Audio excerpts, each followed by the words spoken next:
Hi there, Teresa McGallicher here. I was inspired to come on today to share with you a thought that I had about living in the world with the ego versus with the Holy Spirit, because a lot of people seem to struggle with this concept and they're like, okay, if the Holy Spirit is guiding me, am I still going to be living in the world and doing all the same worldly things that I used to do when the ego was guiding me? And what's the difference? And how can I tell the difference? So I thought a good metaphor to explain this has to do with swimming. And I myself am not a strong swimmer. I've never really liked to swim. I love going to the beach and just sitting by the water and listening to the waves, but I'm not good at swimming, and therefore water sports and things have never been fun for me. And I have the memory from when I was a child, maybe 5 or 6 years old, when my mom took me for swimming lessons at, I think, the YMCA.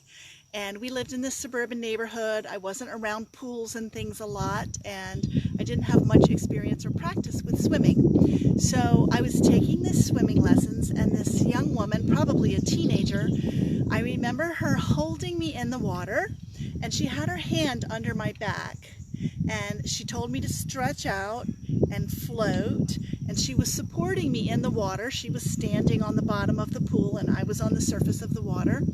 And she said to me, "It's okay. I'm not going to let go. You'll be fine. I'm not going to let go."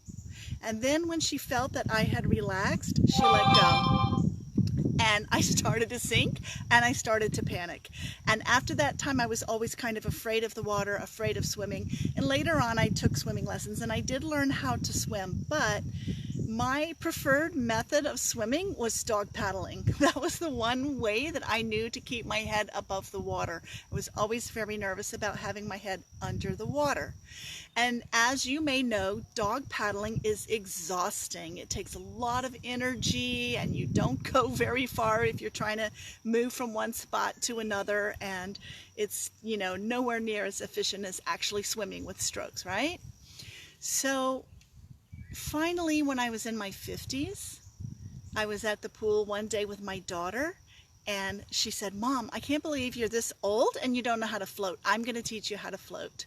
And my daughter held her hand under my back, and she was, probably in high school or college at that point in time. And she said, "Now, when I let go, you just relax." And she let go. She's like, "I'm right here. You're not going to drown. You can put your feet on the bottom of the pool if you need to." We were in the shallow end. And for the first time in my life, probably 55 years old, I was able to float. And it was the most glorious feeling of being able to just to rest on the surface of the water and not panic that I was going to sink, that water was going to go in my face, that I was going to drown. And I realized in that moment that I had never really been able to float prior to that because I didn't have trust. I wasn't able, I was too tense. You can't float when you're tense. Your muscles contract and it doesn't work. So what I wanted to share here with regard to A Course in Miracles, and this floating experience happened for me after I had a shift in perception from doing the workbook lessons at A Course in Miracles. What I wanted to share is going through life with the ego making our decisions for us, always defending and protecting and, on guard all the time, is like going through life dog paddling. It's just, there's a lot of effort, and it's just exhausting, and it's not a great way to go through life. You just can't get very far, you expend a lot of energy for very little results. And what I found is doing the workbook lessons of A Course in Miracles allowed my mind to let go of this sort of vice grip that the ego had, enough to relax, just enough to feel like I could kind of float through life. I could trust God to support me. I could trust God to be there for me.